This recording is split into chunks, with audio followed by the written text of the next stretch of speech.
Better Late Than Never. Welcome. It's my favorite. Fucking Anton Lander. Welcome to Better Late Than Never, everybody. Bag milk. Yes, sir. This is Cesus. Hello. Cesus. Well, then I better duck. Cesus is after me. Cesus.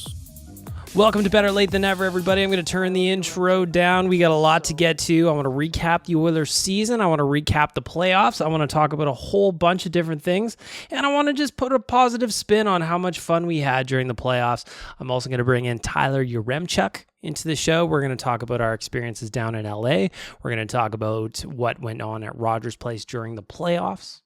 I'm going to bring him in on the righteous sack beating this week. So we got a lot to get to, so I've got no time to waste. But first, I got to tell you about the audio department. They are the title sponsor of the show. You can check them out at theaudiodepartment.ca. Again, you want to record a podcast? You head down to the audio department. You want to know about them? I'm happy to tell you.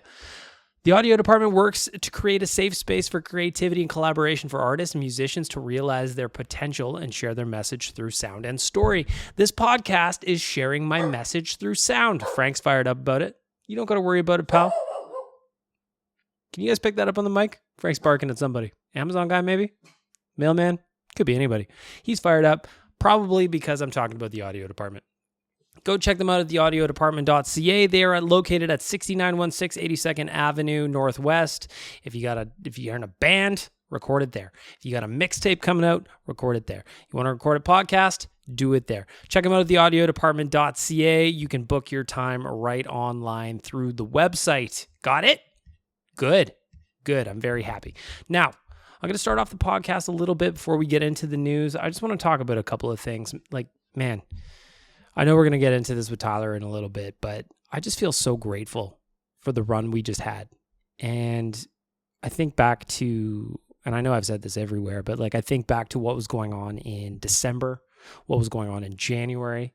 The Oilers were 2-11-2, something like that, 2-13. They had gone basically a month without wins for Dave Tippett. Eventually he gets canned. I'll admit, I was thinking about the season before I started recording, and it got to a point where the Oilers were so good off the jump. They went 10-0 or something, or 10-1. I don't remember exactly, but they were so good off the jump that I just thought there's no way that Ken Holland, a guy who had never fired a coach in season before, he had never done it, was going to get rid of Dave Tippett in a winning record. I thought it was impossible. I thought there was no possible way we were going to see that happen. And then it did. Jay Woodcroft came in. He turned the thing around. Both he and Dave Manson had this team playing a different flavor of hockey, and it was a lot of fun to watch. All of a sudden, from February onward, there was reason to believe again. Even so, there were still times where you thought maybe the playoffs were going to be a stretch, but were they? No. They won the round against LA. Everybody thought they should walk through them. That didn't happen. It took 7 games, but they still won anyway. They walked through Calgary. They absolutely walked through Calgary. Call it a gentleman's sweep. Call it whatever you want. I just call it sexy. That was one of the series that we won't forget. Everybody picked the Flames. Fucking Wayne Gretzky picked the Flames. Oilers walk through them. They make it to the Western Conference Finals, even though nobody outside of Edmonton would have ever expected them to make it to the third round. Nobody. And if you said you did, I think you're a liar if you're outside of Edmonton. If you're here, I believe you. We believe in this team. We drink the Kool-Aid and it goes down smooth. I'm getting ready to drink it down again for next season. We still got months to go. We got a draft coming up. We got free agency coming up. I'm ready to drink the Kool-Aid for the next few months, baby. It's delicious. All the flavors. I'm going to take it down, But I just feel incredibly lucky that we were able to experience that run. I was happy to see the city was alive again. The last 2 playoff runs, runs is, first of all, a very generous term. And 2, there was no fans in the building. It wasn't the same. The playing round in the bubble, that was just fucked. Not just because they lost, but it was just weird. You know, they were playing hockey essentially from 9 a.m. until midnight because they had to pack so many games into only 2 arenas. That was weird. Last year, opening round against Winnipeg, I thought we were in a good spot. I called Winnipeg. I'm like, bring on Winnipeg. Fuck you, Jets. I know you don't have an airport. I know that's going to make the travel a little bit more difficult, but we got this. They did not have it. So this year, fans back in the building. I was lucky enough to go to a bunch of games, both here and I went to a couple in Los Angeles. I just feel incredibly grateful. I feel incredibly grateful for the run they gave us, all the fun I had. Maybe my body didn't appreciate it so much because I drank way too much and didn't eat any vegetables or drink water. I got a lot of catching up to do, but just from there, I just feel incredibly grateful. I feel incredibly grateful that some of the bets that were made ended up working out. I think of a guy like Zach Hyman. He signed in Edmonton because he wanted the opportunity last summer as a free agent. Man, how good was that guy? When he was asked about his time in Edmonton, this is what he said. Honestly, one of the best decisions I've made in my life to come here and play with these guys. And everybody just been so welcoming. The city talked about the fans a little bit and the players and, making not just me feel comfortable, but my family feel comfortable, my wife, my son, and just really happy to be here for a long time. I'm happy you're here for a long time too, pal. You were great in the regular season. You were better in the playoffs somehow.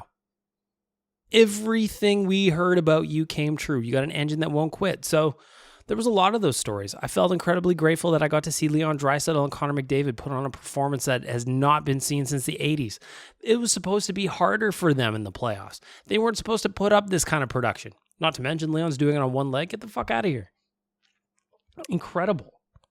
It really was incredible. So that's where I want to start off the podcast. Just a little bit of gratitude for what we just watched. Is it disappointing to get swept? Of course it is. Don't get me wrong. I'm not happy about it. Today, as I'm recording on Wednesday, we should be getting set for Game 5. But instead, I had to transcribe the exit interviews with Woodcroft and Ken Holland today. That's no fun. That's not how it was supposed to go. But, man, I enjoyed the ride on the way there. I really enjoyed the ride. So that's where I'm going to end off the intro. Shout out to the audio department. It is now time to get to the news.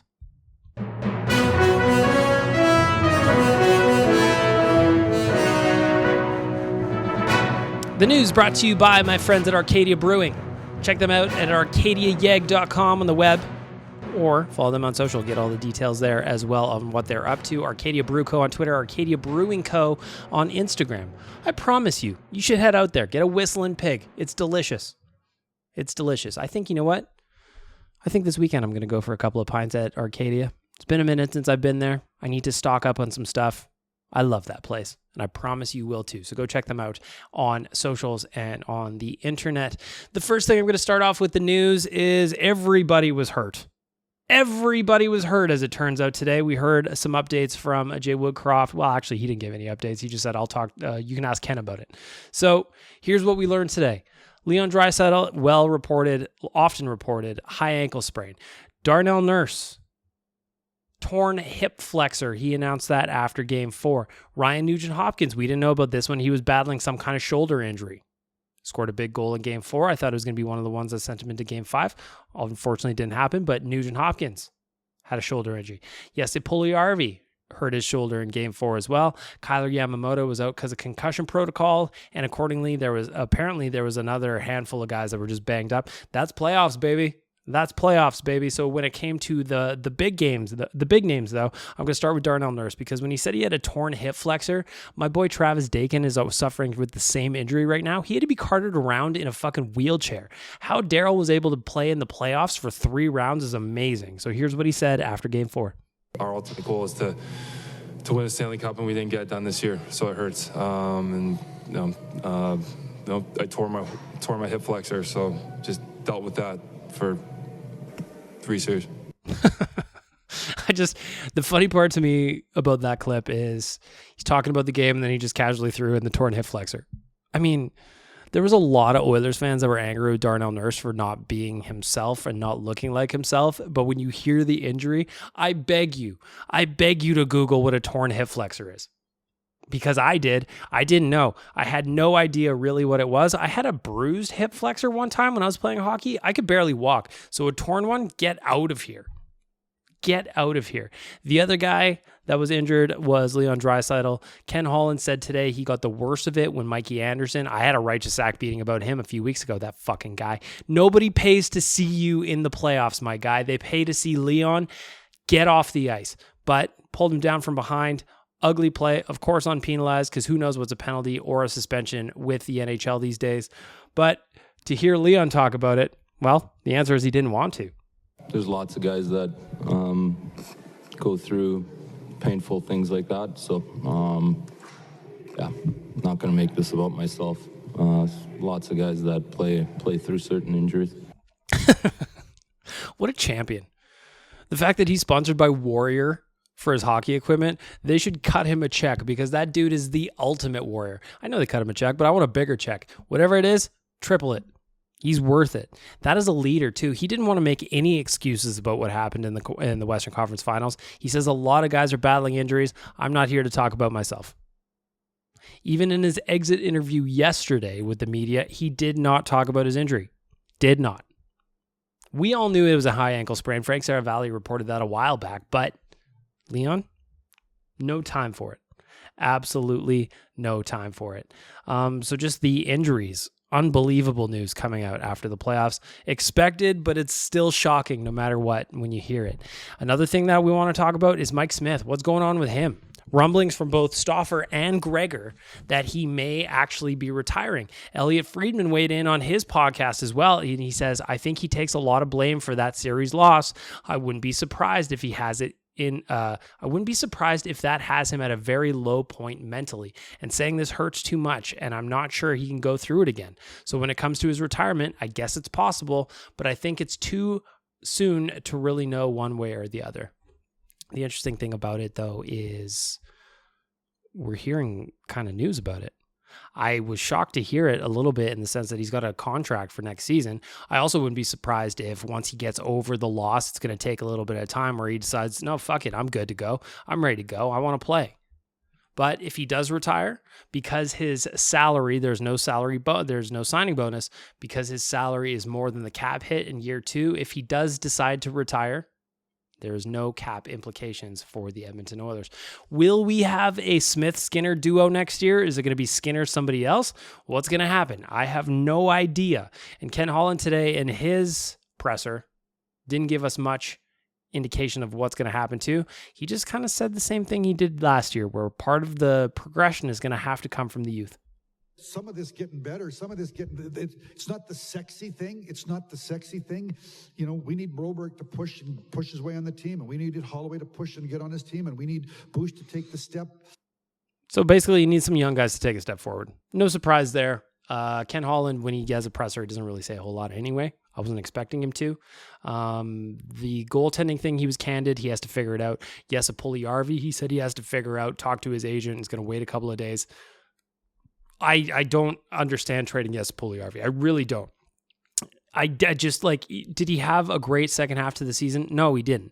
But this is a useful hockey player. He also had some injuries that he battled through. He also had COVID that he battled through. He had another illness that was non-COVID related towards the end of the season that he battled through. You do not sell low on these guys. You have to stop selling low on these guys. I refuse to live in a world where the Oilers keep losing these fucking trades and selling people at low points. It makes no sense at all. Zero.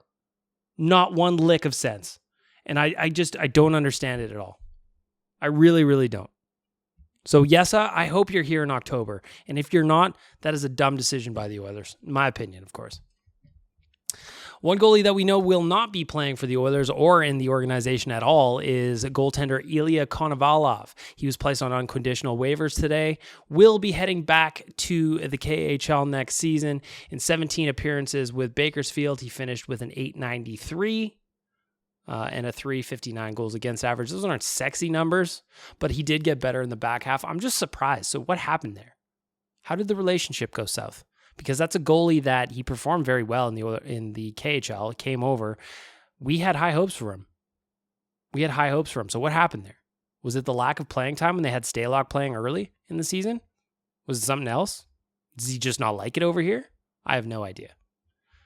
The good news is the Oilers do retain his rights just in case something changes. I mean, we saw with Yessa, We saw it with Yessa. So maybe. There's lots of guys that I'm not superstitious. Whoops. go through. I'm pushing buttons that I shouldn't be pushing buttons. Sometimes that happens. I get excited. Other news from the playoffs wrapping up. The Oilers will draft or select 29th at the 2022 NHL draft that's coming up in Montreal. In addition, the Chicago Blackhawks will receive the Oilers 2022 third-round pick. That's from the Duncan Keith trade. Had he been in the top 4 minutes played and they made the Stanley Cup Finals, that would have been bumped up to a second, but that is, in fact, a third. And the Montreal Canadiens will receive the Oilers 2022 second-round pick. So that was in the Brett Kulak trade. It was either going to be this one or the next one, depending on what happened with the Keith pick. But the Oilers will keep their 2023 second-round pick. They have none in the second, none in the third, so I'm pretty sure, I'll confirm this now, I'm pretty sure they've got a first, fourth, fifth, sixth, seventh, but I will tell you the exact answer once my internet loads, and I can tell you with certainty.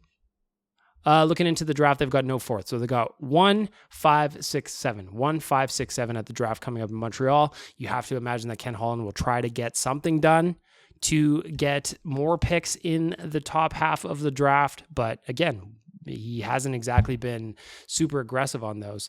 I wonder if he'd be looking to potentially trade roster players for very low returns to try and free up some cap space. Tyler and I are going to talk, I'm going to ask Tyler when he jumps on about what he thinks Evander Kane is going to do. Obviously, you need cap space to try and sign him if you want to bring him back. Ken Holland today admitted in his presser that he does want to bring him back. Not a lot of space. You're going to have to clear some guys out. Zach Kassian, could you get a pick for him in any way? Is he back next year? I'd be kind of surprised, but at the same time, I wouldn't be surprised. Frank Saravalli said last year there was interest in Kassian last summer, and the Oilers chose to retain him, so I don't know. What about Tyson Barrie? Elliot Friedman talked about it. Potentially Barrie could be a fit in a team like Seattle that needs NHL players and looking to improve above finishing just awfully as they did this year. I don't know. I have no idea. But it's going to be an interesting offseason around here. A lot of the team's core is coming back. We're going to have Draisaitl. We're going to have McDavid. We're going to have Hyman. We're going to have Nuge. You know, up front, you're looking good. Kyler Yamamoto, according to Ryan Rishaug, is being prioritized over Jesse Puljujärvi. I don't know if I necessarily agree with that. I really like both players. They're both completely different. So prioritizing one over the other, I just can't see that either of them would be, necessarily too expensive. Didn't have great years. Right? They had long stretches where they disappeared, but I don't know. What the fuck do I know? Nothing. That's the answer. I know nothing. So we've got an interesting offseason coming up. That will wrap up for this week. The news for our friends at Arcadia Brewing.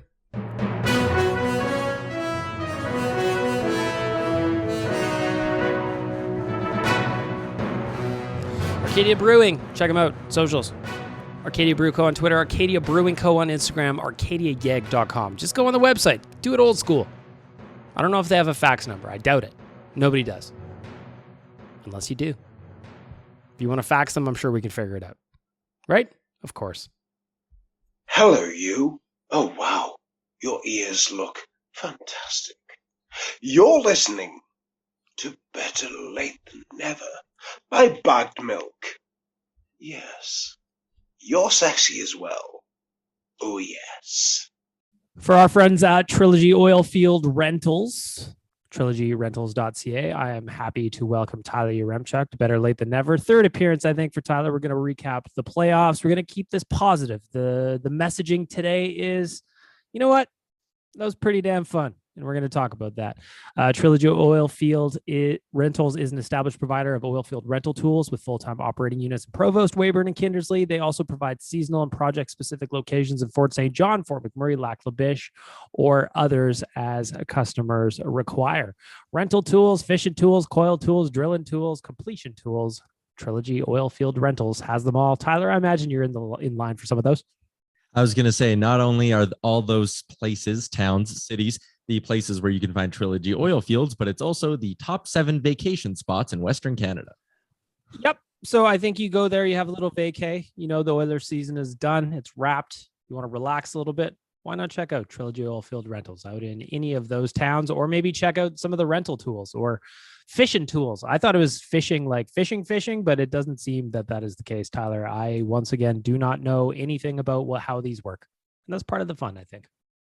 That's another meaning of the word fishing. You have the, more literal fishing in a lake.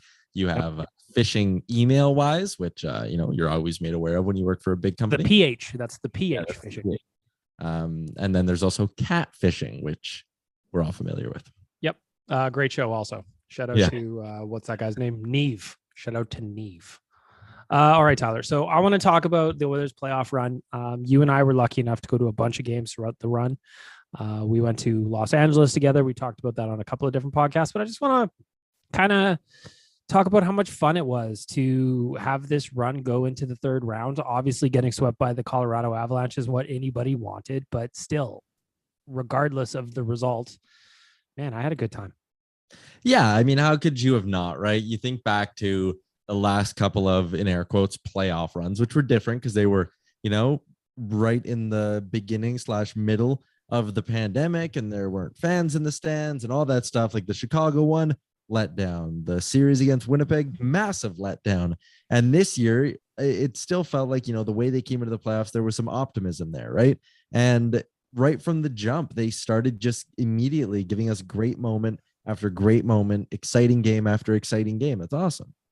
So you said on Oilers Nation radio, maybe real, if I can't remember at this point, that, 2006, a little bit too young for you. I was 21 at the time, so I remember I was lucky enough again to go to a bunch of games during that run. Rexall Place at that time was absolutely electric. It was bumping. We went down to White Ave after every game. It was a lot of fun. 2017, also fun. Shorter than this one, though, ultimately. What was just your take on kind of, this was the first time for you really that you attended a bunch of games? Again, we went on the road to LA. What was kind of one of the biggest takeaways from you going into the playoffs? I guess maybe just your expectations versus what actually happened.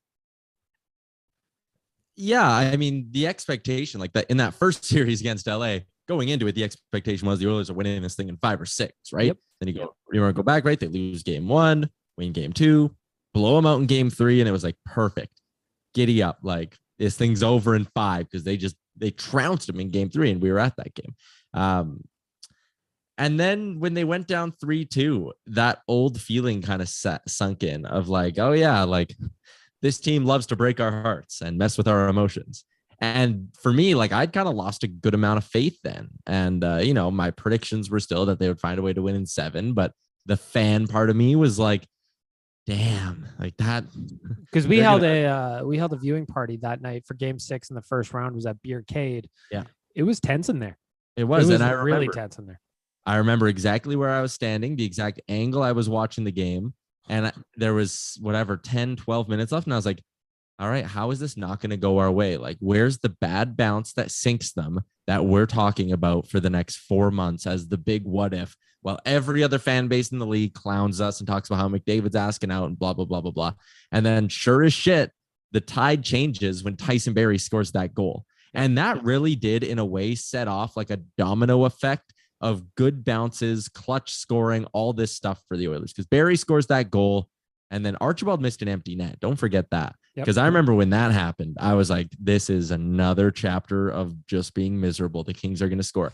But nope, they held on and won. And then game 7, they play like a perfect defensive game in a clutch game. And it's like, holy shit. And they get the McDavid goal laid. And okay, you got some bounces. You go to Calgary, you lose the first game. Then all of a sudden it's just bounce back with bang. A game where you get good bounces and you get clutch scoring. In the next game, again, you do it again. And then in the final game, like the Nuge game and all that, it's just, there were so many good bounces, good moments, clutch goals to celebrate. The comeback wins against Calgary. Like, it's not just that they won 2 series. It's who they beat in round 2. And it's also kind of the way they won those series with the drama. Yeah. I mean, because again, we were in LA for games 3 and 4. Game 3, we show up with just the best, an absolute blowout. We had so much fun in that rink. We were pointing it up. So much cola. We drank many liters of cola. We were pointing at Oilers fans in other sections. The building was basically empty by the time the final buzzer went. We thought we had it in the bag. Then we go into game 4. They get shut out. We're like, okay, Okay, you kind of put the cart before the horse a little bit on this one. It felt like Game 5, no problem. I remember all of us, we were sitting at the airport traveling home from Los Angeles, you, Jay, and I, and we're like, oh, you just emptied the clip on the Oilers in Game 5. There's no way they're going to do another one of those. And then what happens is they lose an OT after a horrific start at home. And those feelings came. The interesting thing that I was thinking about after Game 5 is I tweeted out Oilers in 7 after that loss. Just the amount of shit I took on that tweet is really funny. Especially it's better now in hindsight as well. Just that first round, though, everybody was expecting a walk, and that's not what happened. It was a little bit more intense than that. And like you said, the Oilers came up with 2 big games when they needed it. Mm-hmm. The Calgary series was just insanity from start to finish. Yeah, like it was just complete bananas. I tweeted after, I think this was when they went down 3-2 in the series, and I just said, so Oilers Nation, do you believe? And, the replies are pretty interesting. Like there's a lot of people who were, drinking the Kool-Aid and getting all fired up, showing me their betting tickets. But there were also a lot of people that were like, nope. This team, no matter what, they're done. Like this team will never figure it out, blah, blah, blah, blah, blah, blah, blah. And like, again, like someone even said, who was this? Wayne commented on that tweet and said, my heart has been broken too many times by this team. And there were a lot of Oilers fans, even if you put on the brave face and you're like, no, hope will never die. In the back of your mind, there was still a little bit of like, God damn, they're going to break my heart, aren't they? Well, yeah. I mean, it's like everybody thought the Kings had no Arvidsson. They had no Doughty. By all accounts, it should have been a walkthrough. But as we learned in the playoffs a bunch of times, that's just not how it goes. So then to have the Oilers go up against the Flames, everybody picked the fucking Flames to win. Even Wayne Gretzky picked the Flames to win. And then to have everything go our way, it was kind of almost the reverse of what happened in Colorado in the sense that the Oilers got the clutch goals they needed at the right times, and they were able to stave the Flames off when they needed to. Against Colorado, they were back to within 1 in Game 1 after the Makar offside thing. It is what it is. Okay, fine. Game 3, they were tied in the third period. Couldn't get the next one. Game 4, they were up 2 goals 2 separate times and couldn't hang on to it. Yeah. It was almost the reverse of the Calgary series a little bit. Yeah, it really was. And we talked about that a little bit on Oilers Nation Radio. And it's something that I feel like a lot of people never really, because I don't know if they think it's like disrespecting the sport or whatever. There's so much luck involved in the Stanley Cup playoffs. If you get the calls, if you don't, when you get a power play, when you don't. You even look at that last game, right? And the one that ultimately bounced the Oilers. And don't take this as me being like, oh, they would have came back. Like the reverse sweep would have happened. But the Devon Taves goal to start the third. Mike Smith clears it, hits the ref. Okay, that puck goes out of the zone if the ref moves out of the way. And who knows how the period ends up, kind of playing out. Yep. And then that Taves goal as well went in off Cody Ceci. So it's like, man, like just the bad bounces. The Mikko Rantanen power play goal that put him up 5-4. Again, I'm not saying the Oilers would have still gotten the Zach Kassian goal after, but like Derek Ryan, that call was hot garbage. Yeah, it was awful. Like it should just never happen, right? You can even look at the Nuge call from a couple games earlier. Like sometimes you just get a bad call at a bad time or a bad bounce at a bad time, and it's the difference for you in a hockey game. And you're right. Against Calgary, I think they got the calls sometimes at the right moments. You even think about they're up by 1 after Nuge gave them the lead. And not that this was a bad call, it's the right call. But like Rasmus Anderson takes a double minor for high sticking. And that sealed it up because the final 4 minutes of the game had to be played with the Flames shorthanded. Yep. Okay, well, think of the luck factors there. That's not a bad penalty. That's an unlucky penalty of him lifting a stick and hitting a guy. Mm-hmm. And also blood. Like that doesn't always happen. Yep. So the little things in the Calgary series seem to always break their way, which was so refreshing as an Oilers fan. Because again, for so many years, it just felt like nothing ever broke their way outside of the draft lottery. Yeah. And ultimately, they won 4 straight against Calgary, moved through. And I mean, I was nervous in the Western Conference Finals against Colorado, but not really like I was against Calgary. It was just a different atmosphere. It was a different vibe. There was a different, I know it's only the second round, but like, there was a different hill to climb in that one. Don't you think? Against Calgary? Yeah. Yeah. It's one of those ones where you don't want to lose the Battle of Alberta. Yeah, and like I'll fully admit. Do you remember after game 1 when we had Saravalli on Oilers Nation Radio? He said he would have picked, if he picked the Oilers to win in 7.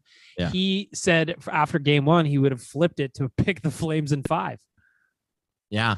And then I think a lot of people even then were like, oh God, you goaltending, all this, like you got to Markstrom once, you're not getting to Markstrom a bunch more times this series. And like, sure as hell they did.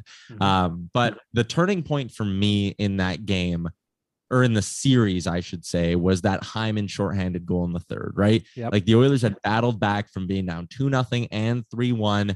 And then you just got this break, and shorthanded goals are often a break. Like the opposition has to an extent, fuck up for you to score a shorthanded goal. Yep.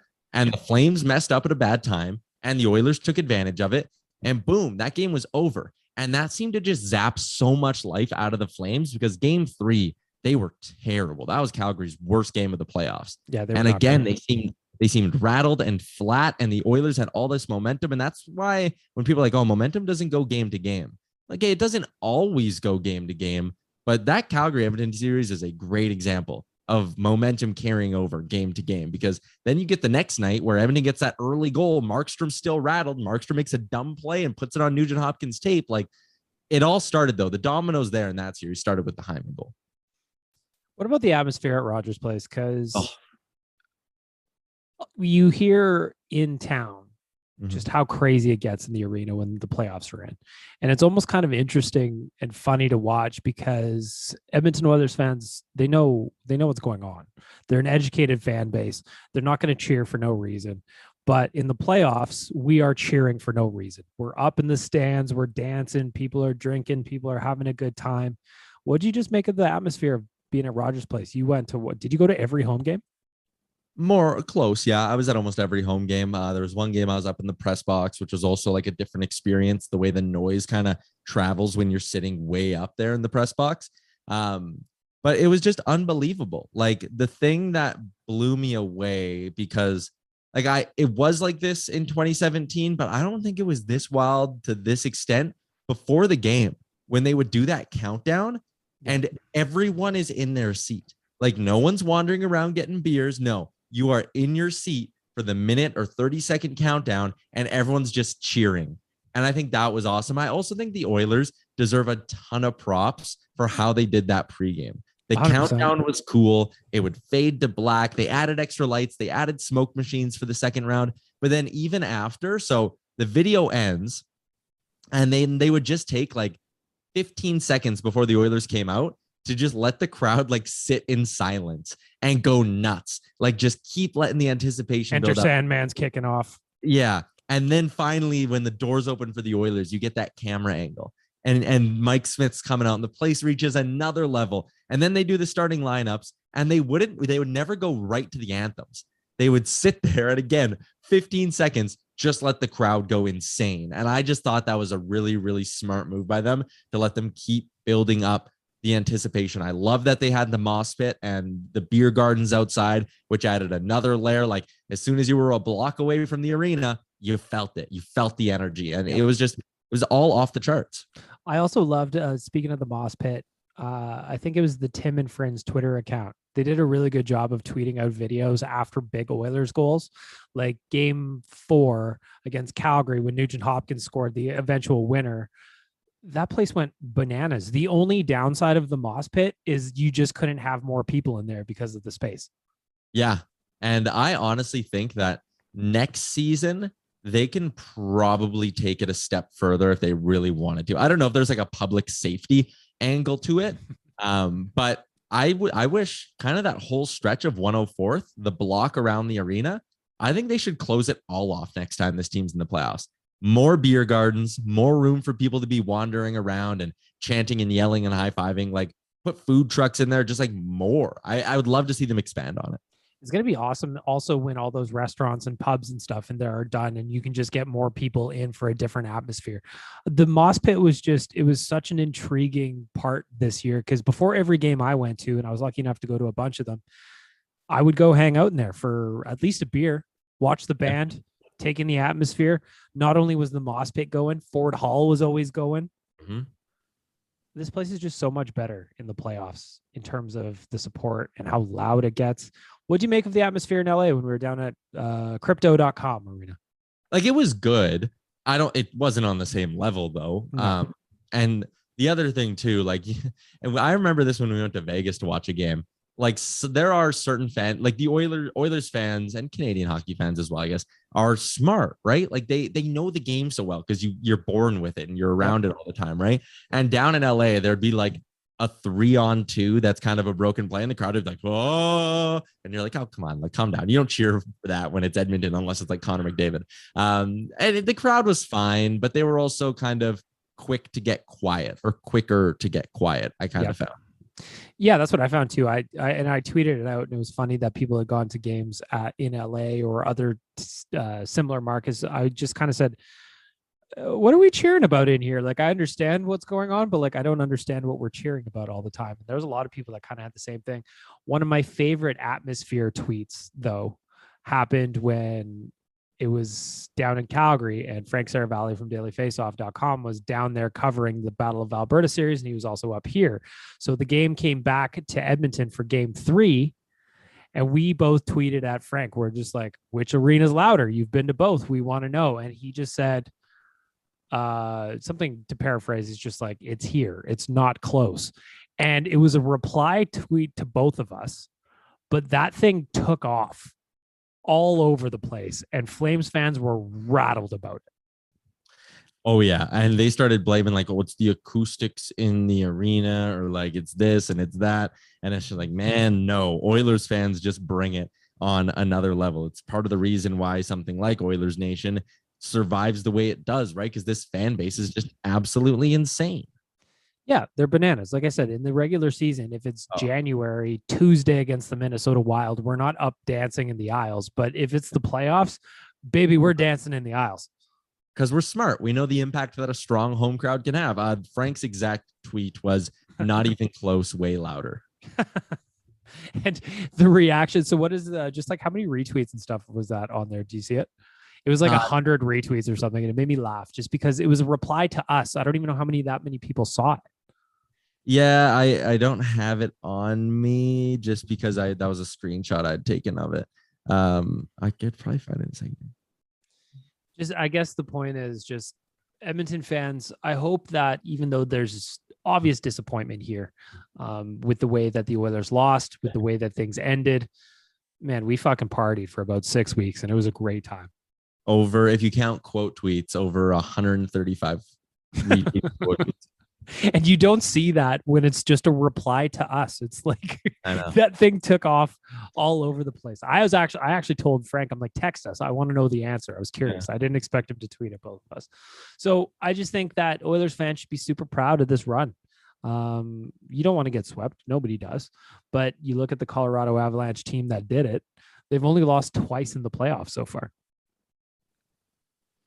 Yeah, they're a juggernaut. Like, they're so good, man. And you just look up and down that lineup. Like, they had good NHLers who couldn't get into games. When you look at, like, you know, Abe Kubel or Sturm was scratched sort of every game. Ryan Murray is on that team, and he's still he's still a top 6 guy on most teams, and he could not get into the lineup. Cale Makar and Devon Taves, that would have been a pairing on Team Canada's Olympic team this year. Like, oh, sure. They're that good.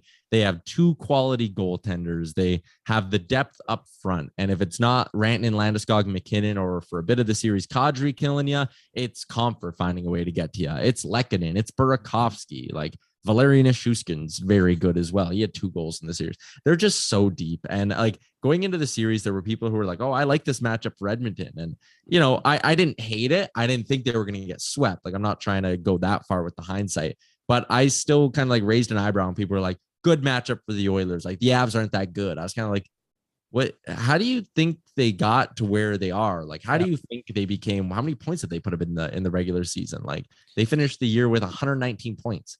And if you believe in the kind of learning lessons and absorbing them and moving on, I mean, the Avalanche got knocked out in the second round a handful of times. Like, they were ready. They were ready to go. And we can talk about the reffing, I suppose, and how it was very odd. But ultimately, it's a fucking good hockey team. And sometimes you got to tip your cap to them. Even though one of the games they lost against St. Louis was almost because they gave it up rather than St. Louis doing anything special. Yeah, and you know what? I think that was even Colorado still, after all these years of getting bounced in the first and second round. That was them in that moment still learning a lesson, being like, and you can't take your foot off the gas in the Stanley Cup playoffs. You think you have the series put away and it's all over. And it's like, nope, it's never the case. And I think the Oilers learned a lot of lessons like that in these playoffs as well. Some of them they adapted to on the fly, like against Calgary. They really, I think, gained that sort of resiliency of, hey, we're down 2. Who cares? Hey, we gave up a bad goal from 135 feet away from our net. Who cares? We're going to get the next one.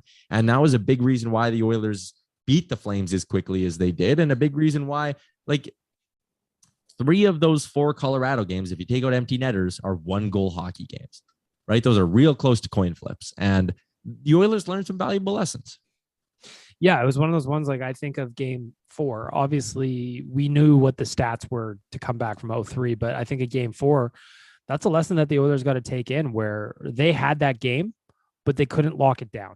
And they got nervous. They looked nervous. They played nervous, and the results they got were what they were.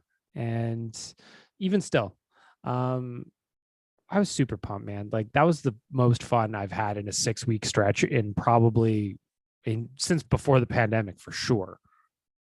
Oh yeah. And even leaving the arena after, like, I wasn't, and this might just sound weird, but like, I wasn't bummed out that they lost. Right. Because I kind of, again, knew it was a very real possibility that they were going to lose at some point to Colorado. I was just bummed out that the fun was over. Right. That like, we don't get any more watch parties. We don't get any more pregame shows or podcasts talking about a big game or fun interactions on Twitter. Like, damn, like, this is it for the year. Like, this was such a good time. And we'll look back for a long, long time, I think, at this run here of 2022. And I was just bummed out that it was over. I was bummed out that it was over too, whether it was going to the games or being in Los Angeles with you guys and going on adventures, or going to the watch parties and just interacting and just watching it together in a different venue. There's so much to like. And just one of my favorite things would be leaving Rogers Place after a win and just seeing the madness going on outside in the street. You would walk out, and for some games, it's still sunny out when you walked out, and just like cars honking, all that stuff, people high-fiving. It was great. Sticking with the positives from this season, Jay Woodcroft came in February. At that point in the season, we were talking about a very real possibility that the Oilers are going to miss the playoffs. What do you make of this guy? Like, I would be stunned if he's not the Oilers head coach next year. What do you make of Woody and the job he did? There's no, like, I just don't understand how he's not. Like, if you're Ken Holland, how could you look at the results? Like, since Woodcroft took over, in the regular season, one of the best teams in the league. In the playoffs, they made the Final Four, which came within 8 wins of the Stanley Cup. How could you sit there as maybe tantalizing as a Barry Trotz or a Bruce Cassidy or someone like that? As much as you may be tempted to be like, good veteran voice to push this team over the edge, you just can't argue with the results that Jay Woodcroft gave you. And this is a guy the organization has put so much time and effort into developing as a coach. Whether he was here with Todd, down in Bakersfield, all that stuff, you reward that guy. And I don't know how much it's going to cost. I don't have enough insight into like coaching salaries, but I would imagine whatever number Ken Holland goes to Daryl Cates and says, this is how much I plan on paying Jay Woodcroft, I imagine Daryl Cates signs off on that pretty quickly. I talked to Frank Saravalli about that, actually, and he just said, listen, he's a rookie coach, regardless of the results. There's around the league, there's almost a kind of a ceiling for a guy like that, regardless of where you go. But it's like you said, the results, the messaging, the way he made adjustments, the way he handled the media. Like, for a guy who's a rookie head coach, I was endlessly impressed by the way he spoke to the media. And today in his press availability, he said that he felt it was his job to send a message to the fans. This guy gets it. And this guy gets it in this market. He does. And after the last few coaches the Oilers have had, Tippett, Hitchcock, McClellan, they were veterans, right? They were older guys. They were always a little bit rough around the edges. The media conferences could be a little salty. Never a ton of positivity there. And if it was, it felt more like we got to work harder. Like, that was the positivity. Whereas Woodcroft was just this totally different, complete 180 for perspective, right? And that's what I loved about it too, is just that he gave us that different flavor. You're right. It feels like he really speaks the language of the fan base, and he knows how to present himself and his team well. And I think that's important. Like you're never going to get a situation with Jay Woodcroft like you did with Dave Tippett when he said Mikko Koskinen just needs to be better. Like what? Yeah, I mean, there was a couple of times throughout his tenure here, Woodcroft that is, where some guys would maybe be fishing for an angle or trying to fish for a response in a certain way, and he was having none of it. There was not once over his time here where he threw a player under the bus. It was always we. He didn't want to talk about himself. He was always gracious in his press conferences. Even today at the end of his presser, I thought it was hilarious that he ended off with, "Hey, everybody, I just want you guys all to have a great summer." Like, yeah. That's the coach we need right now. 100%. My favorite Woodcroft shooting someone down. He was asked by a veteran reporter in the city who said, Jesse Puljujarvi, and this reporter likes to fish for Jesse Puljujarvi stuff. Jesse Puljujarvi's shifts have been very short. Do you think it's because he doesn't want to be on the ice? That was the question. And Woodcroft was like, have his shifts been short? Yeah. All right. Well, I haven't noticed it. And just like ended it. Like no, not even any chance at a quote that could be spun in any way. Just didn't answer it, and I love that. Like again, he just would never throw a guy under the bus, and I love it. Again, I would be stunned if we don't see a full year of Jay Woodcroft next year. Stunned. Yeah. That would be the most galaxy brain shit ever. And I just, as much as it's fun to pick on the Oilers, and we've done it plenty over the years, that is not one of those things that they're going to do. Looking at the lineup, staying positive here, Tyler. It's the positive recap of the season. Mm-hmm. What do you make of Leon Draisaitl and Connor McDavid's postseason? Those two are absolute freaks. And Draisaitl did it on one leg. McDavid basically willed the team through 2 rounds. He was everything. We talked about it on BLT Bets today. If you were betting over 1.5 points on McDavid throughout the playoffs, you made all kinds of money. What do you make of those two and what they did during the playoffs? When it comes to the playoffs, it's supposed to be harder for guys like that, right? Because we always hear about how teams get away with more. Not that there's not as much called, but teams get away with more. And when you play the same team night after night after night, eventually you would think, would adjust and figure out how to shut you down. But what Connor McDavid and Leon Draisaitl do is they kill you in a handful of different ways, right? Mm-hmm. Like, oh, you want to give us power plays? Yeah, we'll beat you with power plays. Oh, you want to try slow us down off the rush? We're just going to skate right past you. Okay, you want to let us come in off the rush? We're going to beat you with our insane cycle game. Like everything they did, just LA didn't have answers for it. Calgary didn't have answers for it. And Colorado to an extent did because they had Taves and Makar. But McDavid and Draisaitl still got theirs in that series. Yeah. And with a little bit better depth scoring or goaltending, the Oilers win a couple games in that series. Like Colorado didn't win because they shut down McDavid and Draisaitl. They won just because they were a better overall team than the Oilers. So McDavid and Draisaitl, how can you not look into next year and just start to think about them doing insane shit again? Yeah. And I mean, the look on both of their faces in their season ending pressers yesterday, I thought it was hilarious. Leon didn't even want to acknowledge his injury at all. He wasn't making excuses for anything. And I thought that was really fantastic. Those two just seem so motivated and dialed in to do this together that it can only bode well for the Oilers. Another guy I want to ask you about, first season in Edmonton, 27 goals during the regular season, 11 goals during the postseason. How fucking good does Zach Hyman fit into this club? Like a glove. Like you said early in the season, one of your favorite predictions was he's going to be a fan favorite by Christmas or whatever, or Halloween. Yeah. And he was like instantly. He's great. They need more of a guy. They need more Zach Hymans, right? The world needs more Zach Hymans, just guys who refuse to ever be outworked. And that's what Zach Hyman did, whether it was 5-on-5, 5-on-4, 4-on-5. Didn't matter. Zach Hyman was always the hardest working player on the ice, and he backs it up with a tremendous amount of skill as well. He's that net front guy on the power play, jamming in pucks. He's at 5-on-5, making good things happen. And one of my favorite tweets after he scored, I think it was the goal against Calgary, shorthanded. Although I think he scored every game in that series. Someone said, "Wow, who would have thought replacing Alex Chason with Zach Hyman would work out well?" RIP to the answer. Alex Chason, I believe, is going over to Europe, if I remember correctly. Really? Yeah, I mean, and I was looking at Zach Hyman's stats as I asked you that question. It's interesting to see that a guy that good was once a 5th round pick for the Florida Panthers. And so they get 6 more years of him now. And I see a lot of people kind of saying like, oh, you better hope it's 6 more productive years. Like that contract, it's bad.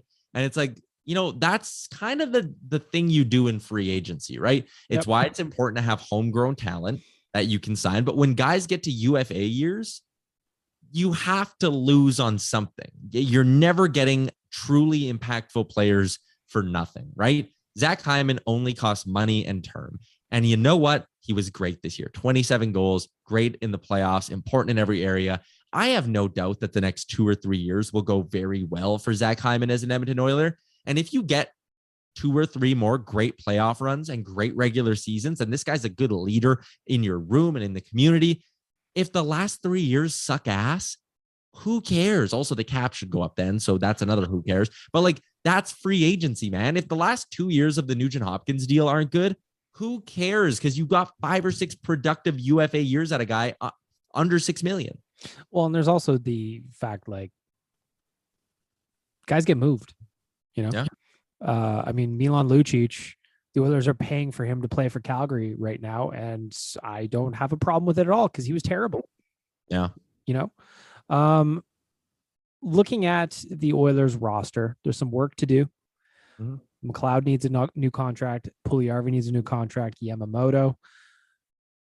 They've got $7 million and change right now in cap space, plus Clefbaum's going to go to LTIR. If you were to make a bold prediction on how we're going to carve out some cap space, what are you thinking here?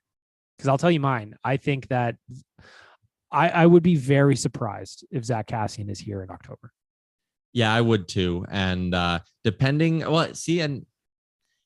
what else they get done and what their goals are. Like, I think Tyson Barrie has probably played his last game as an Edmonton Oiler just because Evan Bouchard is clearly ready to take that spot. I think they would prefer a good defender like a Brett Kulak. And I could just see them going to Seattle and saying, hey, here's Tyson Barrie. Here's your puck moving D-man that you need. Because, I mean, they have Vince Dunn, but that's about it. And they need some NHLers out in Seattle. And, I don't even think you're really getting like a roster player or anything back for him. But I think Ken Holland just kind of looks at that. Maybe he says, hey, I give you Barrie. You give me a 2nd or 3rd rounder in 2023. That's my deadline ammo for next year. And I got $4.5 million. And Seattle says, we have 1 million draft picks. We need a warm body. Like, I could see a deal like that happening. So I think Barrie is the guy who gets moved out to make room. At that point, like, Barrie's contract probably pays for Kulak and Ryan McLeod if you go bridge deal with McLeod. So that's a huge move right there all on itself. I see, like, I understand the logic on it. I understand the savings on it. I mean, I guess he's only 2 more years at 4.5 looking at it. So that's not like a crazy amount of term for a team like Seattle to pick up. Do we get that lucky? Friedman and Merrick talked about it on the show, on their podcast, and Friedman said Seattle would be interested.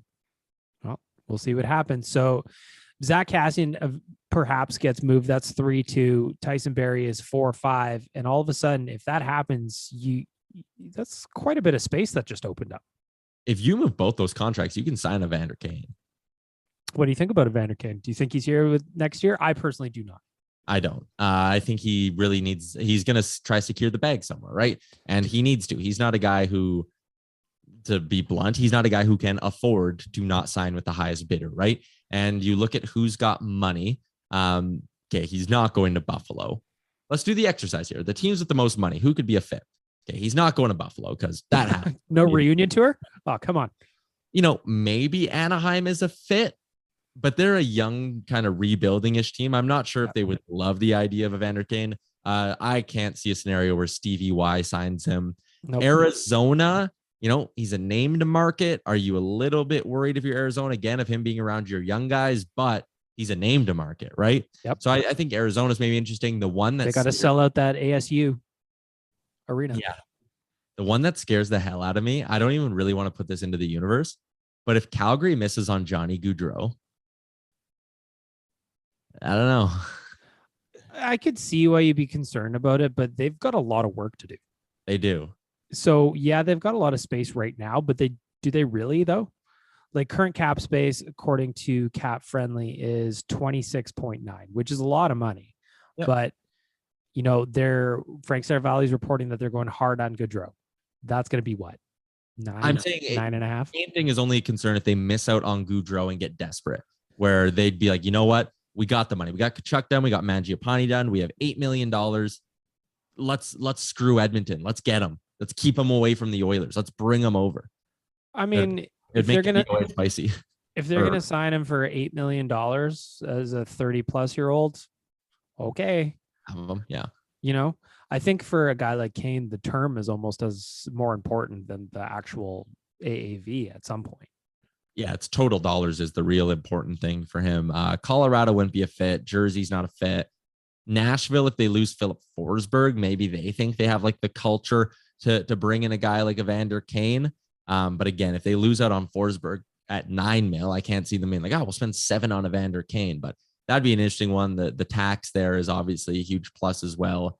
And then after that, like Seattle, maybe again, you want a marketable NHLer who's going to fill the net for you. Like maybe they'd be interested in him. But the point I'm trying to get to is that there is actually not a ton of teams out there who I think will be knocking down the door to pay a premium for Evander Kane.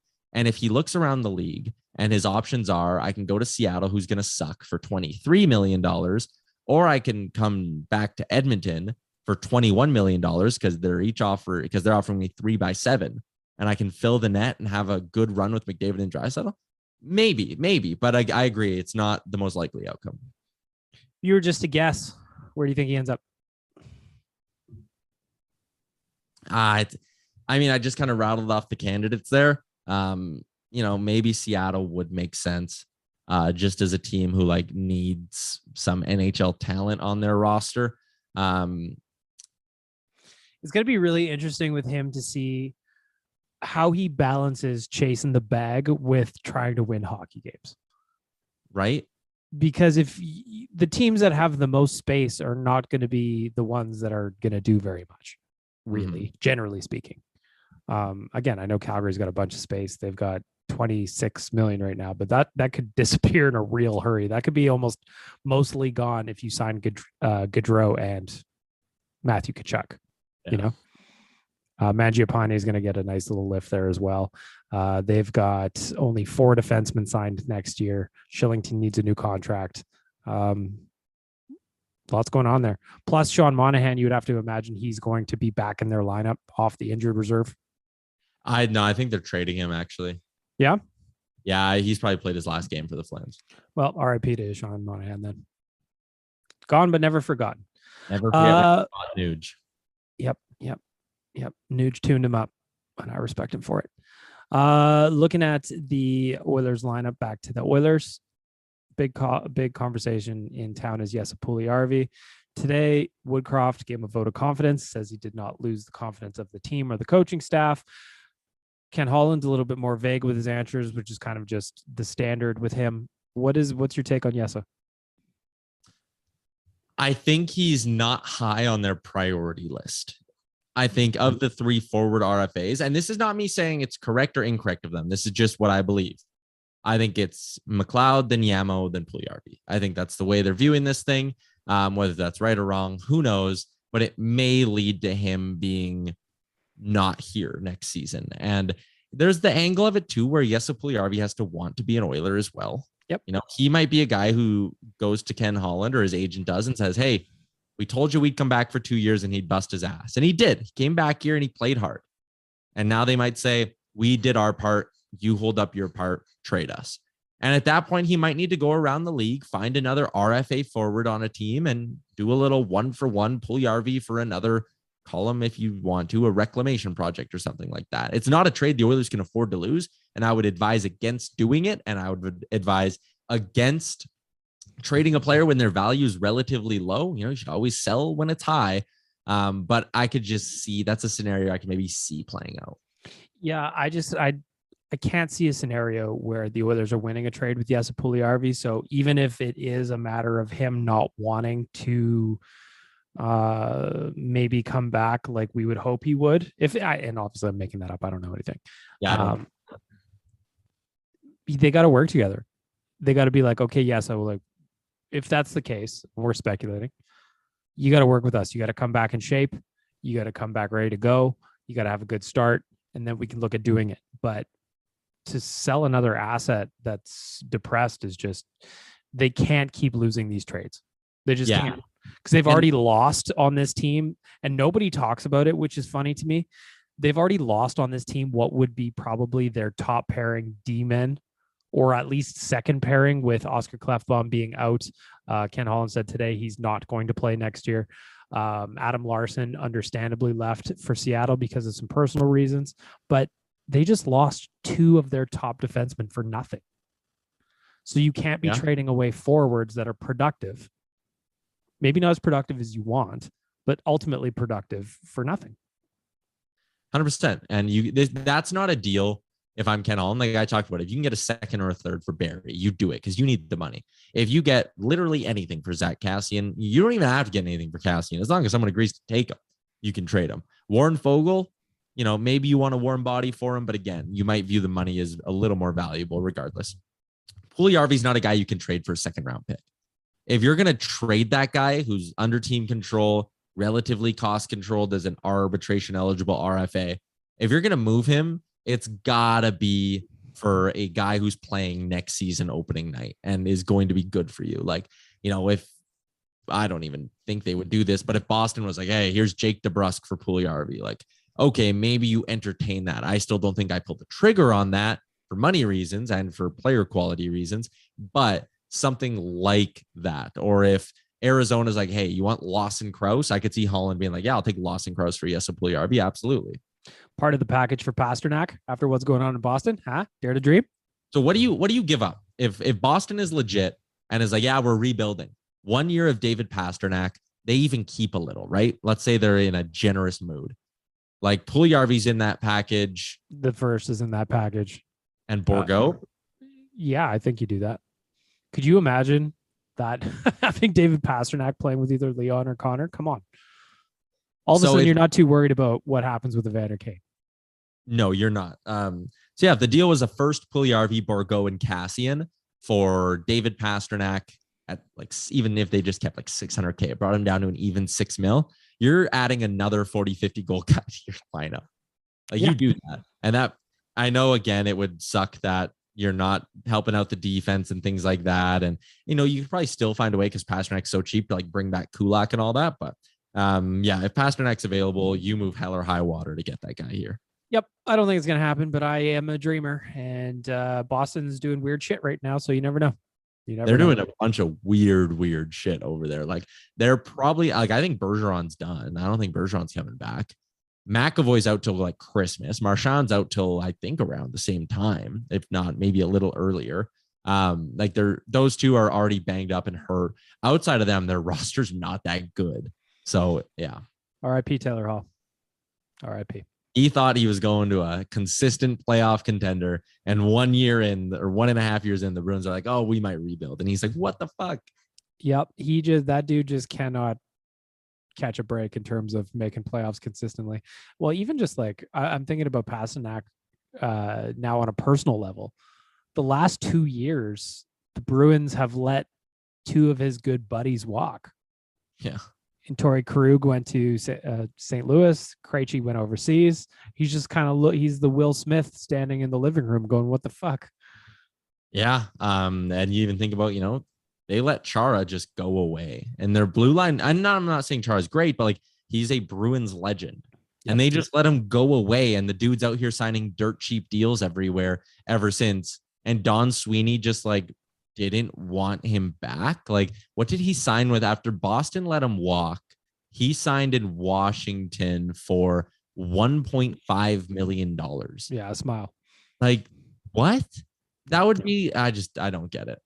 I don't get it either. Tyler, Trilogy Oilfield, they sponsor this podcast for the Righteous Sack Beating. So if you don't know what the Righteous Sack Beating is, it's just basically a rant. Something that's annoying you. It's a throwback to the first article series that I did at Oilers Nation back in 2008. I look at something that annoys me over the last week and I talk about it. And this week, I just kind of want to go on. I don't understand what Sportsnet and The Score were thinking when their social teams released troll jobs on the Edmonton Oilers after getting knocked out of the Western Conference Finals. it wasn't so much that the content they made was ridiculous or it was outlandish or anything, but they didn't do it for any other team after any other series. And for Sportsnet, you have to think that it's especially dumb as the rights holder. Rogers sponsors the fucking arena in this town, that they would go and do that and just alienate or at least piss off a sizable chunk of their viewers. We spent the first 25, 30 minutes of this interview talking about how amazing and passionate Oilers fans are. And then they just go and dunk on us when they didn't do it to the Leafs. They didn't do it to the Flames. And yet somehow, for some reason, Sportsnet thought that they could just dunk on the Oilers and nobody would say a thing. Well, you look like especially large assholes when you have to go back and delete those tweets. I would love to know what was going on there. I would love to know what the call from OEG was like, because somebody called over there and said, "What the fuck are you idiots doing? We are one of your major draws in season. Second, your product isn't nearly good enough to pretend like you're the only game in town." I went to game 3 against Colorado, and TNT put on a better show in Edmonton than you do as the rights holders in this country. It's embarrassing, the product that you put in front of us. Outside of Kevin Bieksa and Elliot Friedman and a couple of other people on the panel, I don't really get it. I cannot wait till they lose the rights and we get to watch better versions of the same games. Sportsnet, I don't understand what you're doing. The righteous sack beating this week is that you're dumb. You're short-sighted. If you're going to troll teams, you better do it to everybody and not one of the ones that's your biggest draw for what I understand are ratings that are plummeting on your product. I don't get it. You don't make any sense. And for that, you get the righteous sack beating this week. Tyler, over to you. I thought you might be having some fun doing a little rant here and playing along with me. So what do you got? Well, okay, so this was supposed to be the positive playoff wrap up, right? Yep. So I have a negative rant and I have a positive rant. Can I just do the positive? I'd like to hear both. Yeah, we'll start with the negative one. It's the fans who can't enjoy anything. Yep. You sit there and you watch the team get to the conference finals, and all you bitch about throughout the series to Colorado is about how much you hate Mike Smith and can't wait for Ken Holland to get fired, and this and that, and why is Josh Archibald playing, and this and that. And it's just like, if the ultimate goal is to always win the Stanley Cup. I understand that. I'm not saying it's not. But if you judge every single season and how much you enjoy it based on whether or not your team wins the Stanley Cup, being a sports fan is not going to be fun for you. Yep. You need to be able to sit back and enjoy the moments like we did today. And I'm not trying to sit here and tell people how to be a fan. I guess you can do whatever you want. But I just don't understand the people who in every single moment sat there and just pounded their fist on the table and were like, "This sucks. This is the Oilers going on a run is masking what a bad GM Ken Holland is." They're in the fucking conference finals, my guy. Like, what do you mean this is masking what a bad GM?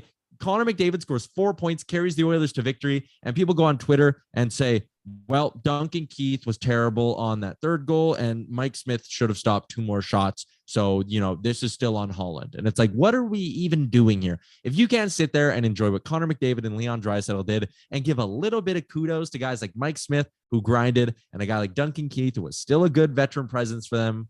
And if you can't sit there and give a little stick tap to Ken Holland and say, "Hey, maybe you did something right." Cody Ceci was real good. Brett Kulak was their best defenseman in the playoffs. Zach Hyman scored in every game in the Battle of Alberta. Ryan Nugent-Hopkins scored a bunch of clutch goals for this group, and he signed for the next 6 years. But no, people just wanted to piss around and moan. And those people, I just don't get it.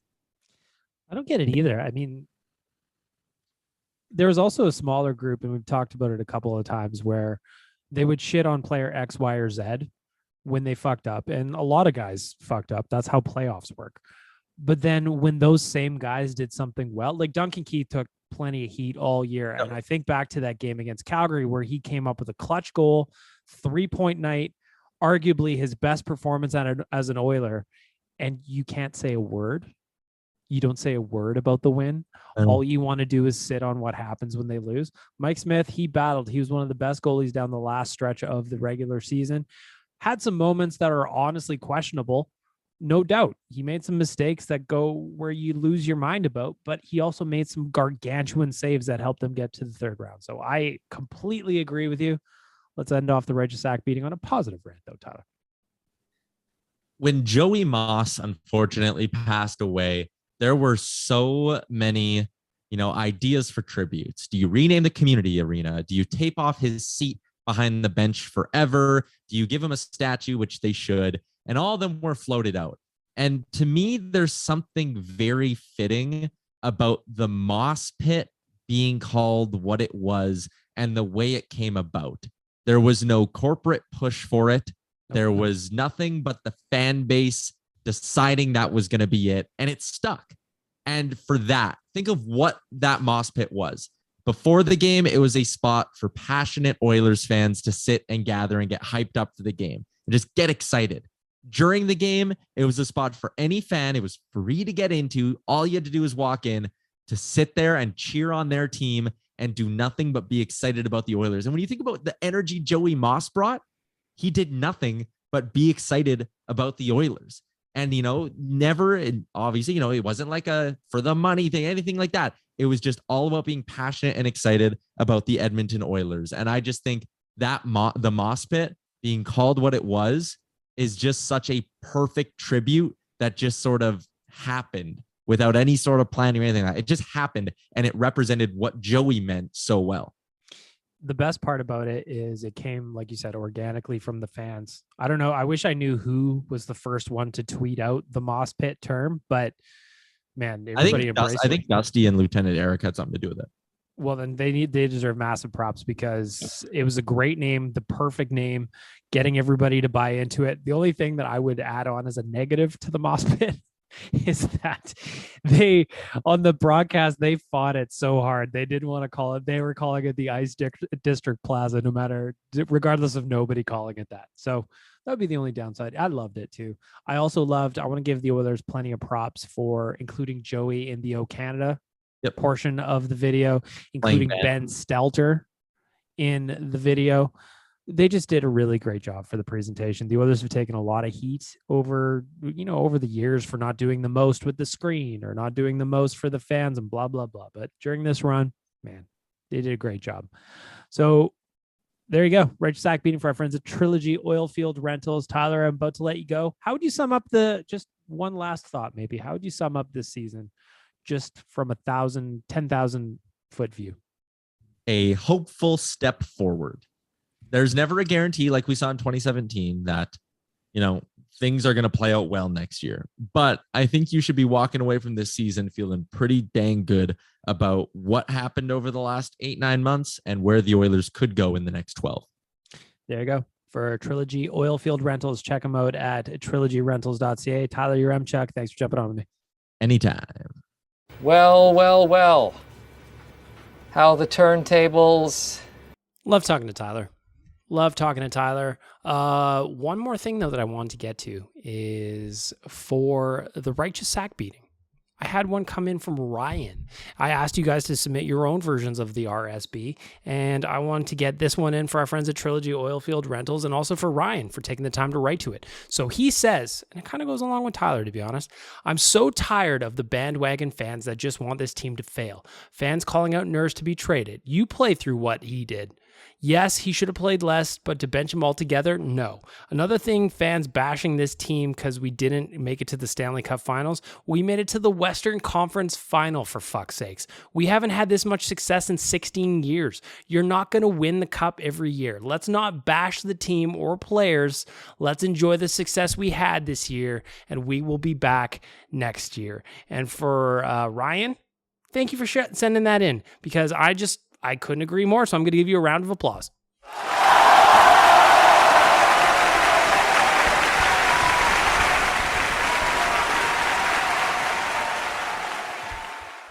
But with that, it is time to get to the voicemails. The voicemail brought to you by Righand Distilleries. Go check them out at righanddistillery.com. The tour and tasting coupon, it's living there. I'm telling you about it. Go check them out. Go to Nisku, see the facility, see how they make the booze. I promise you it's a good time. You're going to have a great time. You're going to enjoy something, have a little cocktail, maybe buy a bottle of rum, maybe buy a bottle of Double Double. It's all good for you. I promise you that. Got a bunch of voicemails came in this week because I asked you guys to help me wrap up the season. So we'll see how these go. I see there's one of them that came in a week ago, right after the last episode. So I imagine it's going to be talking about the Western Conference Final. We shall see, though. Here's the first voicemail from our friends at Righand Distillery. Loyal subject bagged milk. It's me, Queen Elizabeth. Oh, hello. I was wondering what your thoughts were about our noble hockey team's play. Congratulations on the Jubilee to the Queen. Oh, was I going to start over now? Did I fuck it up again? I think I did. Things like that. So. Why is Leon playing? What is happening? I don't know what's happening. Loyal subject bagged milk. Okay, we're starting over. It's me, Queen Elizabeth. Mm-hmm. I was wondering what your thoughts were about our noble hockey team's playoff beards and mustaches. The majestic Mr. McDavid is a marvelous hockey player, but he looks like an unemployed day laborer. While Mr. Hopkins looks like an aristocrat as always. I will hang up and listen. Queen out. Shout out to the Queen again on the Jubilee. I fucked up the clip somehow. I don't know how I also had Leon playing in there, but that's the beauty of me doing this when I don't really know what I'm doing. I'm just out here pushing buttons and having fun. So playoff beards, let me think about it. Duncan Keith's, obviously he's an old boy. That thing had perfect shape. It was beautifully rounded, wasn't it? Nugent Hopkins, he looked like he should be doing fashion shoots. Like he should be a model for, I'm not going to say Calvin Klein, but like, maybe like a nice wallet or one of those cologne brands for a celebrity. I could see him in a nice suit with that little mustache goatee combo thing that he had rocking. McDavid, it was everything I needed. You call it sloppy. I call it beautiful. Leon Draisaitl, he just got more handsome as the playoffs went on. That's my opinion. Who else? Cody Ceci, endlessly handsome. Mike Smith, that thing terrified me. The hair, the beard combo, that is a terrifying man to look at. I'm just going to put that out there. Evan Bouchard. I would have loved to see this go on longer, the Western Conference Finals, or even making it into the Stanley Cup Finals, because I feel like that thing was just now coming into its own. And he's a very young player, despite looking 65 years old, and that beard is only going to get better with age. He's got a 5 o'clock shadow. Like, he shaved this morning, probably. I don't know, I'm making that up. He shaved this morning. He's probably already got a 5 o'clock shadow. Not even 5 o'clock yet. Hell of an effort. Hell of an effort. I also want to give a bonus answer to Rick from Oilers Nation Radio. That playoff beard was coming in real nice. Real nice indeed. Hey, Big Milk. Hockey aside, I've seen pictures of you. I know what you look like. So please come out and show yourself. I don't like that. Because I think most people know. That being said, you look like a guy who could be very well dressed if the situation calls for it. Are you sure you've seen what I look like? Because that last comment makes me think like you haven't. Well dressed. I don't even own dress clothes. In fact, I was thinking about that today. I have to go to a wedding soon. Not this coming weekend, but the next weekend. I have to go buy dress clothes or something that's wedding appropriate because I have nothing to wear. So my question is, because you seem like a guy who could be very well dressed, can you get Tyler Yaremchuk a suit that makes him not look like a virgin? Because whatever suit is in his profile picture, it's bad. And I've seen his girlfriend. He has a very attractive girlfriend. She's beautiful. He wears that suit and he looks like a virgin. So can you please do something to make him look better? Thanks, Big Milk. Oilers. I disagree. If you heard it in the intro, Tyler Yaremchuk is so fucking sexy. That's all he needs to know about that, right? I think Tyler's very handsome. Very, very handsome. So the highs and lows of the season. Well, the low would definitely have to be December, January there with our horrible losing streak. So I talked about that earlier. Just that was painful. I want you to think back, just like as I'm saying it now, think back to how angry you were in those times, because I remember doing BCast and I was just livid mad. To go from that to the Western Conference Final, regardless of the loss, come on, you take that all day. But the highs would be making it to the conference finals when people were already counting us out of the playoffs. Mm-hmm. And Ben, 100% Ben was probably the biggest highlight of the season. I couldn't agree more. Love Ben Stelter. Love that the city embraced him, that they rallied around him.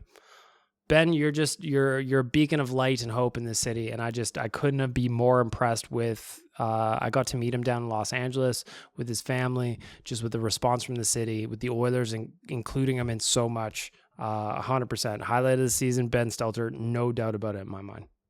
What a season for our Oilers. What was better, the fact that we beat Calgary in the playoffs or going to LA for the first round of the playoffs? That was such a great time. Low point of the season, maybe that slump we were in towards the beginning of the season, or the pile of injuries during playoffs from Draisaitl to Nurse to Yamamoto. Regardless, we were resilient, and I'm so proud of our boys. Jenna, you brought a lot of energy into that. So that was Jenna from Play 107.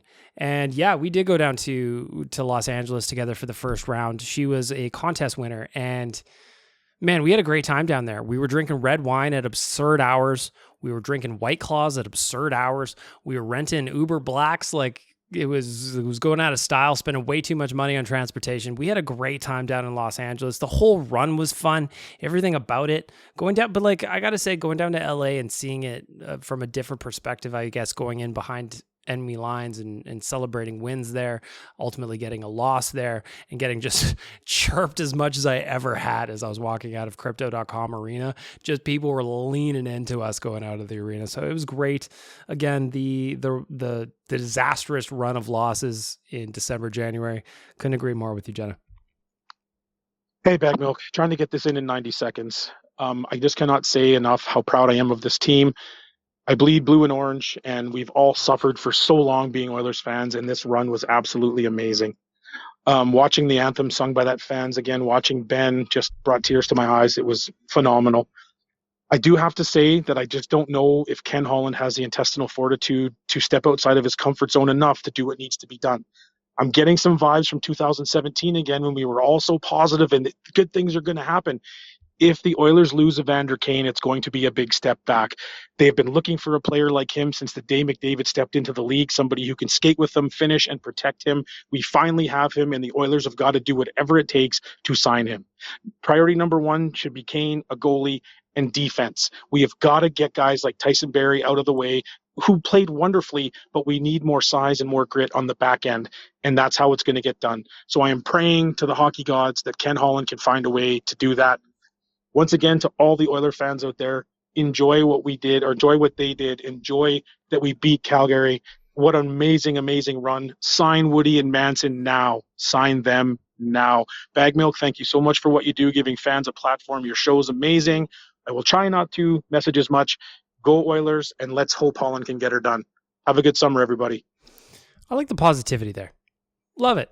The Vander Kane thing, we talked about it with Tyler. It's just, I personally think he's played his last game as an Oiler, not because I don't want him back. It's just, I think he priced himself out. And it's one of those things where it was damn fun while we had him. But I think that when you're on a 40-goal pace in the regular season and to do what he did in the playoffs, some team is going to come in and set him at a price that we just cannot match. And I think they have to have a ceiling for Kane. You can't give him everything he wants in terms of term and dollars. But Ken Holland said today in his press conference, he wants him back. It's just a matter of how can you do it? How can you do it, right? That's going to be the interesting part on Evander Kane. Again, I'd love to have him back. By all accounts, he was a great teammate, did everything you wanted on the ice. So I agree. I agree. Losing him would be a step back. It's just, I think the way he played, because he was so good, he may have priced himself out of the market. I hope I'm wrong, but we'll see. Hey, Bagged Milk, it's Lisa. I've been in touch as LCYYC to you. I just wanted to say that this has been a great season. I'm so proud of the boys. There was some real heart that you could see, and I think the rest of the league noticed it, and it's impressive. And personally, as a resident of Calgary, I am so glad that they not only beat the Flames, but like really beat them, you know? So good for the boys. Can't wait to see what happens this offseason and next season. Thanks, Big Milk. Take care. See ya. LCYYC, by the way, she is a supporter of the Frank's Picks gear. She's always in on the Beatcast, so thank you for leaving a message. I love that you're down in Calgary and got to enjoy an Oilers win there. I love that the only thing that the Flames had to celebrate this year was the Oilers getting knocked out of the playoffs. That was their Stanley Cup. For the Calgary Flames, their Stanley Cup was watching the Oilers get knocked out in the Western Conference Finals, and I find that to be hilarious. It's pathetic, but it's ultimately hilarious. I just want to say thanks to every one of you Oilers fans. That was phenomenal. Being a part of this run was phenomenal. The Game 7 win in round 1, the sweet, sweet victory over Calgary. And ultimately, at the end of the day, we lost due to some injuries. We'll be back next year. I can feel it already. Good vibes only. Captain Felton out. Shout out to the good captain. I was lucky enough to have a cocktail with him or two, or too many, to be honest, after Game 7 against Los Angeles. And good vibes only, baby. Good vibes only. Hey, Bag Milk. Love the podcast. Hope you had fun over the playoff run. For the lows, they honestly don't seem so bad now that they made the conference finals. Still don't like how long it took for them to make the coaching change in the season when things were obviously not getting better. That's an interesting one. Like I said earlier in the podcast, I was like, the Oilers started too good. They're not going to fire Dave Tippett. Ken Holland has never done it mid-season ever. I didn't think it was going to happen. So as it dragged on, I was just like, are they going to let this thing crash and burn into the earth and just this is where we end up? Ultimately, they made the right choice. Woody's our guy. I believe in him. Anyway, I cut you off, sir. I don't get how you can look at how poorly the team was playing and not make a change sooner. It just seems silly to me even now. As for the highs, I mean, that whole playoff run, what can you say? Beating Calgary in 5, McDavid with the game-winning goal, with a pass from Draisaitl, the Selly, the call, the hug from Nuge afterwards, all of it was great. You couldn't really script it any better. Now the only low for me is wondering if they can do it again. I was only 10 when they made the run in 06. Then it took 10 years for them to make the playoffs again. And then another 5 after that to go on this run. It's just kind of sad to think that this might be as good as it gets. And I hope it's not, but it is in the back of my mind. Like I said, I love the podcast and I hope you enjoy your summer. Well, summer, we don't quit, baby. We don't quit. There's content coming. We got a lot of stuff coming up. Free agency, the draft, where I'm just going to be I'm going to keep these rolling all the way through. So I hope you don't get tired of me because these podcasts don't stop no matter what time of year it is. I've thought about the 2017 thing too, but I think it's a little bit different in that a lot of our players are already coming back. I don't know, outside of potentially losing Kane, and I'd love to see him back. I just don't know if it works. Personally, I think he's probably played his last game as an Oiler. But again, maybe not. I never expected to see him as an Oiler in the first place. So what do I know at the end of the day? I just don't think that I don't think we're going to get an Eberle for Strome for Spooner trade this year. I don't think we're going to walk away or buy out a Benoit Pouliot this year, who he wasn't great, but he still found a way to chip in, double digits in goals. Like if you remember back, the Oilers gave up a bunch of goals off their roster after that little run in 2017. I don't see that happening again. I think that you're going to have a step forward from guys like McLeod. One of the earlier messengers said, and Tyler for that matter, said maybe Tyson Barrie moves out for more of a shutdown guy. I'm going to be interested to see where this team goes. I think they need more tweaks than massive changes. After 2017, there was more changes than there were tweaks, and I hope that's not the case this year, because even Leon Draisaitl mentioned it in his interview yesterday. He kind of said something, and I'm paraphrasing here, but he's just like, yeah, well, we thought we took a step forward in 2017 and then we missed the playoffs. So you have to learn from it. You have to enjoy it in the moment, but ultimately it's time to get back to work as soon as their bodies are healthy enough to get going again. So keep the positive vibes going. I believe that we're going to be back into the playoffs again next year, and then we're going to do it all over again. That's what I'm hoping for. That's what I believe in.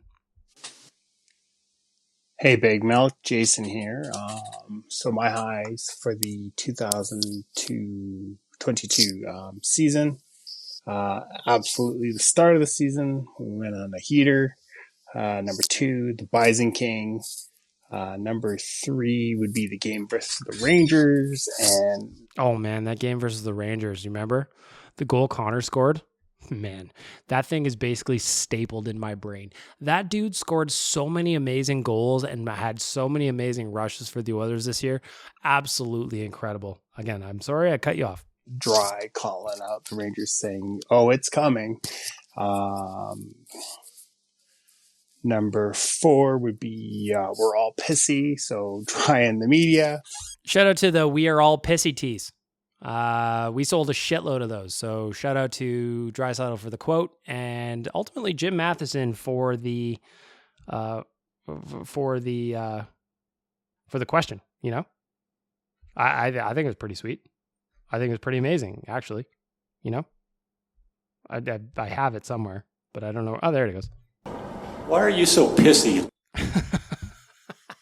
It's been a while since I heard it. Why are you so pissy, Leon? So funny. Number 5 would be Tippett firing and the Woodcroft hiring. Great one. Number 6, Game 6 and 7 versus the Kings and Connor Sellies after those. Number 7, obviously, the Battle of Alberta, and again, Connor with the Selly to end it. Some of my lows with a 2-13 run, the Western Conference Final sweep, and then some of the media members trying to run our guys out of town. Like, come on, give them a break. We all love the team, we all support the team, but come on, like, do we really got to run everyone out of town? Like, how old is this getting? They need to retire. I want to give a huge shout out to Oilers Nation. You guys do a great job, and just glad to listen to your podcast and follow the articles online. Thanks. Bye. Rob, we've got more coming, so thank you for the support. Thank you for the message. That was a funny one. I like the list. So I just want to say thank you to everybody who left a voicemail, and for my friends at Rig Hand Distillery. That's it for the voicemail this week.